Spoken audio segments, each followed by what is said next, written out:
నమస్కారం. బంగారం అంటే మన భారతీయులకు కేవలం ఒక లోహం మాత్రమే కాదు. అది మన ఇంటి మహాలక్ష్మి. మన సంస్కృతిలో ఒక భాగం. మరియు మన కష్టకాలంలో ఆదుకునే ఒక గొప్ప ఆర్థిక భరోసా. పెళ్ళిళ్ళ నుండి పండగల వరకు ప్రతి శుభకార్యంలోనూ బంగారం ప్రధాన పాత్ర పోషిస్తుంది. అయితే సామాన్య వినియోగదారులకు బంగారం విషయంలో ఎన్నో సందేహాలు ఉంటాయి. రోజురోజుకు ధరలు ఎందుకు మారుతుంటాయి?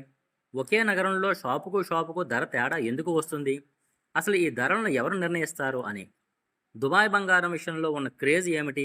ఇలాంటి అనేక ప్రశ్నలకు సమాధానంగా ఈ సమగ్ర విశ్లేషణ.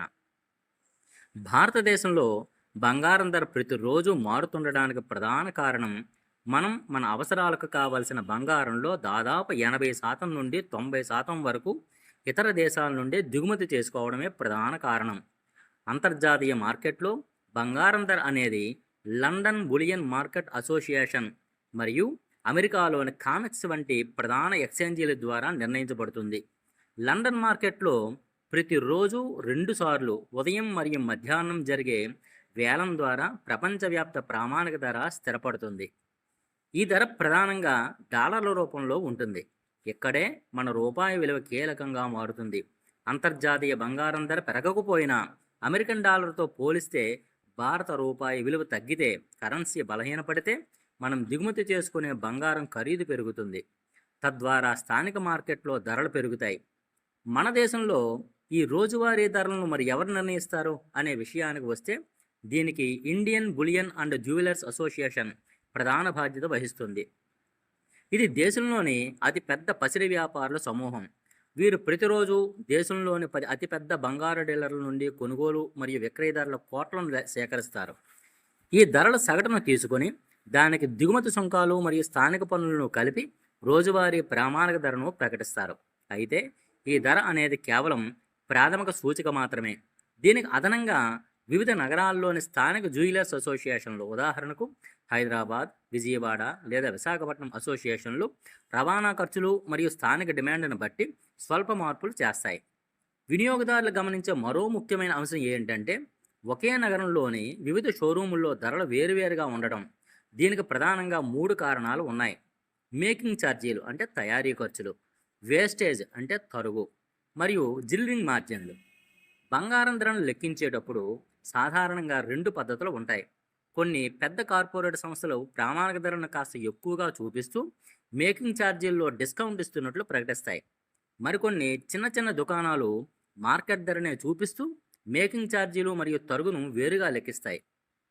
మేకింగ్ ఛార్జీలు అనేవి ఆభరణం యొక్క డిజైను, సంక్లిష్టతపై ఆధారపడి ఉంటాయి. చేతితో చేసిన ఆభరణాలకు తయారీ ఖర్చులు ఎక్కువగా ఉంటాయి, ఎందుకంటే దానికి ఎక్కువ సమయం మరియు నైపుణ్యం అవసరం. అదే మిషన్ ద్వారా తయారైన వాటికి ఖర్చులు తక్కువగా ఉండవచ్చు. తయారీ ఖర్చులు సాధారణంగా బంగారం విలువలో 5 నుండి 25% వరకు ఉండవచ్చు. ఇక తరుగు లేదా వేస్టేజ్ విషయానికి వస్తే, ఆభరణాన్ని తయారు చేసే క్రమంలో బంగారం కత్తిరించడం, కరిగించడం మరియు పాలిష్ చేయడం వల్ల కొంత పసిడి నష్టపోవడం జరుగుతుంది. దీనిని భర్తీ చేయడానికి జ్యువెలర్లు 5% నుండి 12% వరకు అదనంగా వసూలు చేస్తారు. ఇక్కడే వినియోగదారులు జాగ్రత్తగా ఉండాలి. ఎందుకంటే కొన్నిసార్లు తక్కువ మేకింగ్ ఛార్జీలని చెప్పి తరుగు శాతాన్ని పెంచే ప్రమాదం ఉంది.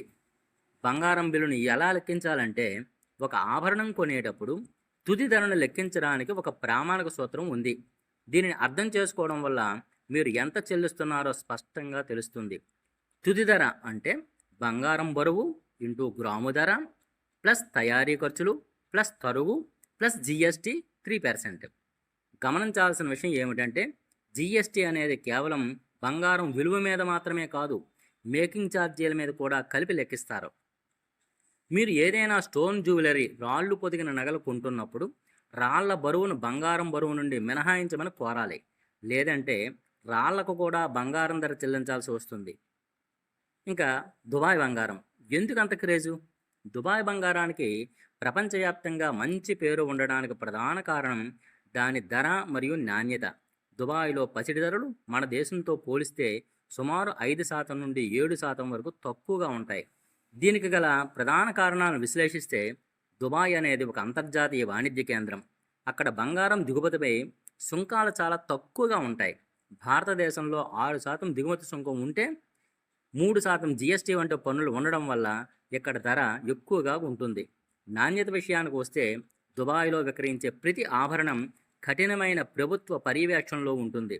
దుబాయ్ సెంట్రల్ ల్యాబొరేటరీ ద్వారా స్వచ్ఛత పరీక్షలు జరుగుతాయి మరియు ప్రతి పీసుకు హాల్ మార్కు ఉంటుంది. దుబాయ్లో ప్రపంచవ్యాప్త డిజైన్లు లభిస్తాయి. ఇటలీ, టర్కీ, సింగపూర్ మరియు మలేషియా వంటి దేశాల కళాకారులు రూపొందించిన వైవిధ్యభరితమైన డిజైన్లు ఇక్కడ ఒకే చోట దొరుకుతాయి. అందుకే అక్కడ బంగారం రంగు కూడా కాస్త భిన్నంగా మెరుస్తూ కనిపిస్తుంది. మన దేశంలో జ్యువెలరీ షాపులలో బంగారం ప్రధానంగా 3 రకాల స్వచ్ఛతలతో దొరుకుతుంది.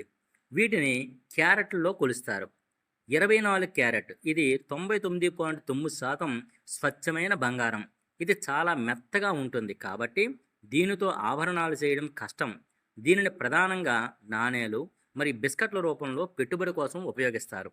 22 క్యారెట్లు ఇందులో 91.6% బంగారం మరియు 8.4% ఇతర లోహాలు అంటే రాగి, వెండి వంటి కలుపుతారు.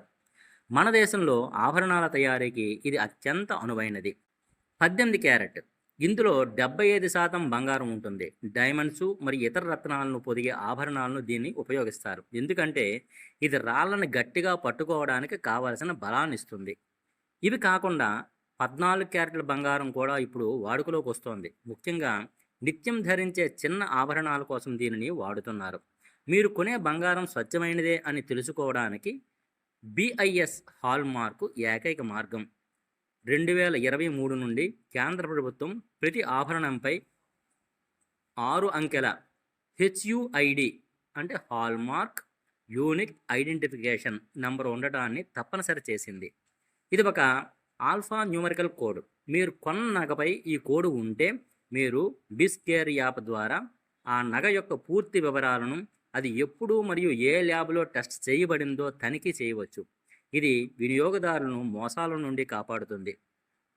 గతంలో కేడియం బంగారం అని పిలిచేవారు, కానీ కాడ్మియం వాడకం ఆరోగ్యానికి హానికరం కావడంతో ప్రభుత్వం దానిని నిషేధించింది. ఇప్పుడు కేవలం హాల్ మార్క్ బంగారానికి మాత్రమే అనుమతిస్తోంది.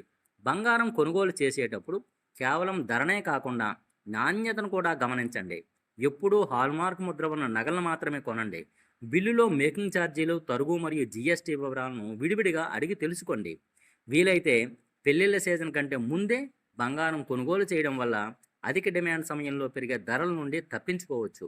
అలాగే విదేశాల నుండి బంగారం తెచ్చేటప్పుడు కస్టమ్స్ నిబంధనలు తూచా తప్పకుండా పాటించండి. ఈ విషయం మీకు బంగారం విషయంలో ఉన్న సందేహాలన్నిటినీ తీర్చిందని ఆశిస్తున్నాను. ఈ సమాచారం మీకు ఉపయోగకరంగా అనిపిస్తే దయచేసి ఈ వీడియోను లైక్ చేయండి, మీ మిత్రులకు మరియు బంధువులకు షేర్ చేయండి. ఇలాంటి మరిన్ని ఆసక్తికరమైన మరియు విలువైన ఆర్థిక విషయాల కోసం మా ఛానల్ను సబ్స్క్రైబ్ చేసుకోండి. మీకు ఇంకా ఏవైనా సందేహాలు ఉంటే కింద కామెంట్ బాక్స్లో తెలియజేయండి. మేము తప్పకుండా సమాధానం ఇస్తాం. పసిడి కొనుగోలులో ప్రతి అడుగు జాగ్రత్తగా వేయండి. మీ సంపదను పదిలపరుచుకోండి.